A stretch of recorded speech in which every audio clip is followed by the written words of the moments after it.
നമസ്കാരം മലയാളി വാർത്തയിലേക്ക് സ്വാഗതം. കെഎസ്ആർടിസി ഡ്രൈവർ യദു അതുപോലെ തന്നെ തിരുവനന്തപുരം മേയറായിട്ടുള്ള ആര്യ രാജേന്ദ്രനും തമ്മിലുള്ള കേസും തർക്കവുമല്ല മറ്റൊരു വഴിത്തിരിവിലേക്കാണ് പോകുന്നത്. ഇരുകൂട്ടർക്കുമെതിരെയും അങ്ങോട്ടും ഇങ്ങോട്ടും എഫ്ഐആർ രജിസ്റ്റർ ചെയ്തിരിക്കുകയാണ്. ഇപ്പോൾ അതിന്റെ അടിസ്ഥാനത്തിലാണ് അന്വേഷണം പുരോഗമിക്കുന്നത്. ഏതായാലും വളരെ ചെറിയ ഒരു വിഷയം അല്ലെങ്കിൽ ഇത്രയും ആളുകൾ അതിനെ ഏറ്റെടുക്കുക അല്ലെങ്കിൽ മേയർക്ക് ഇത്രയും വിമർശനം ഉന്നയിച്ചുകൊണ്ട് രംഗത്ത് വരുന്ന ഒരു സാഹചര്യം ഒഴിവാക്കാമായിരുന്നു.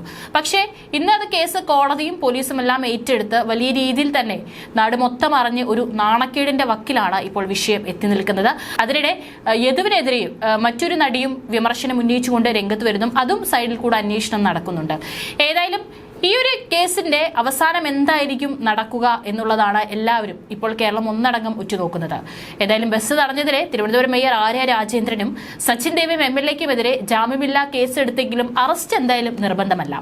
സർക്കാർ ഉദ്യോഗസ്ഥന്റെ ഔദ്യോഗിക കൃത്യനിർവഹണം തടസ്സപ്പെടുത്തിയ IPC 353 വകുപ്പാണ് ഇവർക്കെതിരായ ജാമ്യമില്ലാ കുറ്റം. 2 വർഷം തടവ് ശിക്ഷ കിട്ടാവുന്ന വകുപ്പാണിത്. പക്ഷേ അനീഷ് കുമാർ കേസിലെ സുപ്രീം കോടതി ഉത്തരവ് പ്രകാരം 7 വർഷത്തിൽ താഴെയുള്ള കേസുകൾ അറസ്റ്റ് നിർബന്ധമല്ല. എന്നാൽ ഇത്തരം കേസുകളിൽ പ്രതികൾക്ക് നോട്ടീസ് നൽകി ചോദ്യം ചെയ്യേണ്ടതുണ്ട്. ജാമ്യമില്ലാ കുറ്റം ചുമത്തിയെങ്കിലും മേയർക്കും MLAക്കും മുൻകൂർ ജാമ്യത്തിന് ശ്രമിക്കാം. സർക്കാർ നിലപാട് ഇതിൽ നിർണായകമാകും. പ്രതിസ്ഥാനത്ത് മേയറും MLAയും ആയതിനാൽ അന്വേഷണവുമായി സഹകരിക്കുമെന്ന് സർക്കാർ അറിയിച്ചാൽ മുൻകൂർ ജാമ്യം കിട്ടും. SFI നേതാവായിരുന്ന ഗീന കുമാരിയാണ് ഗവൺമെന്റ് പ്ലീഡർ. മേയർക്കും MLAക്കും മുൻകൂർ ജാമ്യത്തിനായി കോടതിയിൽ ഹാജരാവേണ്ടി വരില്ലെന്നും അഭിഭാഷകരെത്തിയാൽ മതിയെന്നും നിയമവിദഗ്ധർ പറയുന്നു.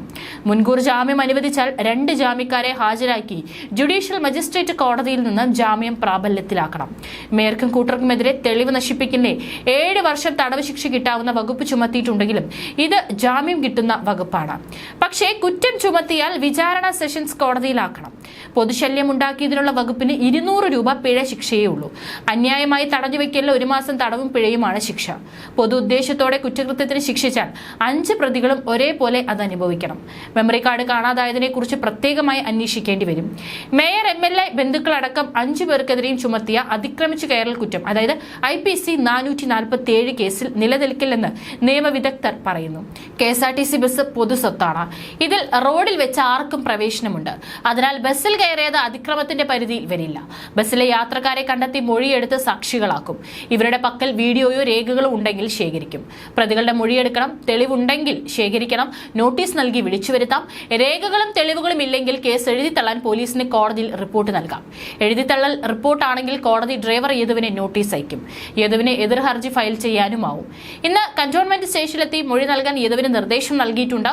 ഡ്രൈവർ യദുവിന്റെ മൊഴിയെടുത്ത ശേഷമാകും മേയർ ആര്യ രാജേന്ദ്രൻ, സച്ചിൻ ദേവ് MLA എന്നിവരുടെ മൊഴി രേഖപ്പെടുത്തുക. KSRTC ബസ് തടഞ്ഞതിന് നേരത്തെ ആര്യയ്ക്കും സച്ചിൻ ദേവിനുമെതിരെ ജാമ്യമില്ലാ വകുപ്പ് പ്രകാരം കേസെടുത്തിരുന്നു. കേസിൽ മേയറും MLAയും ഉൾപ്പെടെ 5 പ്രതികളാണുള്ളത്. മേയർ ആര്യ രാജേന്ദ്രൻ, സച്ചിൻ ദേവ് MLA എന്നിവർക്കെതിരെ ഗുരുതര ആരോപണങ്ങളാണ് FIR-ൽ ഉൾപ്പെടുത്തിയിട്ടുള്ളത്.